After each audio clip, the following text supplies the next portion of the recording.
Birinimizde yangilik dostlar. Birinimizde yangi go'sht markazi ochildi. Bu yerda do'stlar boshqa yerlarga qaraganda go'shtlar arzon ekan va undan tashqari har juma kunlari xayr ehson hisobida bir o'giz, ikki o'giz so'yiladi ekan do'stlar. 90 ming so'mdan deydi klasi. Har juma kuni kelaverasizlar 90. Boshqa kunlari 105 ming so'm, har juma kuni 90 ming so'm ekan do'stlar.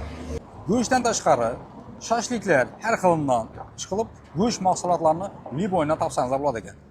Adresiga kelsak do'stlar, adresimiz Benin tumani Shabbozofiy 4 Shoh ko'chasida joylashgan. Prямо toza bozorning ma'nolayi. Agar Benin shahridan kelsangizlar, Urganch yo'lga aylanmay turib sal o'tsangizlar, o'ng tarafda bo'ladi.